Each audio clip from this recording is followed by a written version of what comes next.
Hi there, and welcome to this week's edition of Top End Track Talk. I'm Andrew O'Toole, and today we'll be having a look at this coming Saturday's meeting here from Fanny Bay, which is the 5th of February. Even though we've had our fair share of rain this week, the track has held up really well, and some 37 horses accepted for the 5-race card. An early scratching of Brahmavi Ruboy in the third has reduced this number to 36, but still a good quality card awaits us for the first of 3 meetings during the month of February. The first race of the afternoon is timed to go at the mid-afternoon time of 3:17 p.m, with the last of the 5 set to go at 5:40 p.m. In the first, the Bridge Toyota Trobus handicap over 1,300 metres. My numbers are 1, 5 and 8. He's dying to win a race number 1, Real Reason, trained by Tayan Holter, and Sonia Wiseman continues the association. His last 3 or 4 runs have been really good, knocking on the door. We're going around the Skellig Island form from last week on Australia Day here with the selections in this. Real Reason ran second to Skellig Island, dropping back in trip from the 1600 to the 1300, but just the way this horse is racing, I don't think that will matter, and I've got him on top to break through for a well-deserved win. Ahead of number 5, and that is, as I pull the page down, Savaspur from the stable of Chris Pollard. He also contested that race last week, ran 4th over the mile in the hands of Stan Sakos. Barry Hupperts takes the mount this week, dropping back, as I say, in distance. He was a little one-paced, I thought, the other day, Savaspur, but certainly on his best form, he's got to be right in the mix. And in for third, number 8, Manor Jim. He finished third in that same event last week for Angela Forster. Stan Sakos takes them out this week. Paul Denton rode last week, so a little bit of jockey musical chairs there. And the way Manor Jim hit the line over the mile, he should be in this over the 1,300. So in the first, the numbers are 1, 5 and 8. The second's the Wayne Carey Sportsmans Lunch on the 18th of February handicap, over 1,300 metres for the benchmark 76 gallopers. I understand the tickets are selling really well for this function to be held on the 18th of February, so don't delay, get your tickets now from the Darwin Turf Club. Numbers in the day's feature event are 7, 1 and 2. Pembroke Castle for me, number 7 down the bottom of the page here for Mark 9 and Sonia Wiseman. Of course, Mark trained a winner last week with Trident, and Pembroke Castle also raced well in the feature last week behind Blue Odyssey. Finished third on that occasion. That was 1,200. The step to the 1,300 shouldn't hold any fears for Pembroke Castle, and I really think he's knocking on the door on the minimum here, 55 kilograms. I think that sees him very hard to beat. Got him on top to beat the top weight. Sincline, another horse who's racing really well. He finished second behind Trident here on Australia Day. Jared Todd retains the association. Gary Clark, of course, trains.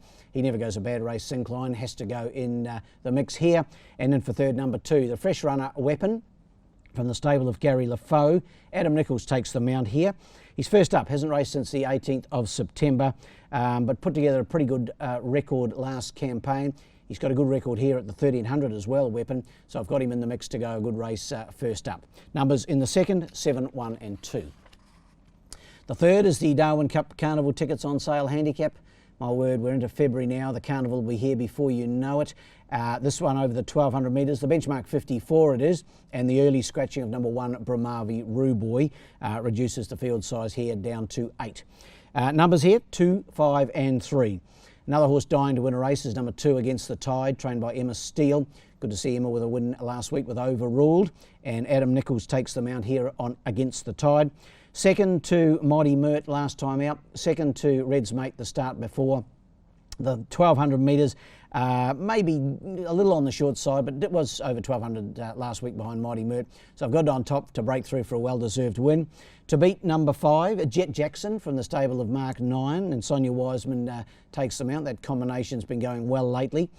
Jet Jackson's had the 2 starts in Darwin for a 4th and a 2nd. The 2nd behind Cowley's Creek here on the 18th of December.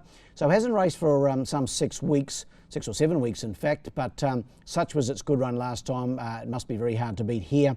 And in for third, number 3, Captain Apollo. He's getting probably a bit long in the tooth, the old boy. He's a 9-year-old now, trained by Gary Clark, of course. Stan Sakos aboard. Been a little disappointing his last few, but in this sort of grade of race, he's always a horse to bear in mind. So in the third, numbers are 2, 5 and 3. We go to the fourth, the Silks Chinese New Year Banquet on the 12th of February.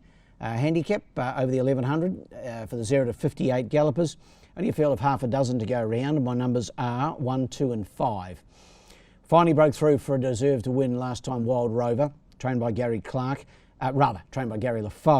Adam Nichols takes the mount here. Had been a little disappointing, but that last start win in the hands of Casey Hunter was good.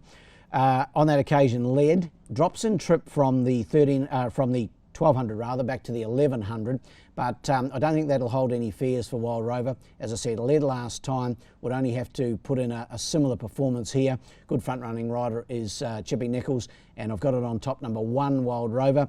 To beat number 2, Hatton Man, another horse racing in good heart for Tayan Holter. Stan Sakos aboard. Raced up in grade last time behind Blue Odyssey in the 0 to 70, which was a pretty good field on Australia Day. Finished 6th, but was only beaten about 5 lengths. Back in grade, should see Hatton Man to advantage. And in for 3rd, number 5, Toorak Road, Chris Pollard trains. Barry Huppert's rides, never goes a bad race. 2nd here the other day behind No Emerald, only beaten just under half a length, was a good run. Numbers in the 4th, 1, 2 and 5. And our last, the Ladbroke Summer Sprint Series Heat 4 of the Sprint Series. It's a handicap over 1100 for the 0 to 64 gallopers. Disappointing little field here, only the 5 to finish the day, but nevertheless a few chances among them. 4, 1 and 3 for me. Number 4, Mighty Mert, to go back-to-back for Alice trainer Lisa Whittle. She pulled the right rein, Lisa, with all the rain and track issues in Alice. She sent the horse to Darwin, got the chocolates here on Australia Day, so well done to her. Sonia Wiseman could be in for a good day. She takes the mount on Mighty Mert. The trip is probably the only question, down from the 1200 to the 11, but that said, was really solid at the line last week, Mighty Mert, and has strung 2 together, 1 in Alice, 1 in Darwin, looking for 3 in a row. 4 on top to beat number 1, the fresh runner, or freshened up runner, Sweet Chevelle. Hasn't raced since the 11th of December. Joe Banks doing a really good job with this horse. Stan Sakos aboard. Put together 3 wins and then a 2nd last time out behind Overruled. It's good form. I'm sure it'll race well. And in for 3rd, number 3, Don't Wait. Wayne Davis aboard for Tayan Holter. Excuse me. So winner 3 starts back, then a 3rd and a 2nd. His last 2, that 2nd behind Overruled here on Australia Day. In the last, 4, 1 and 3.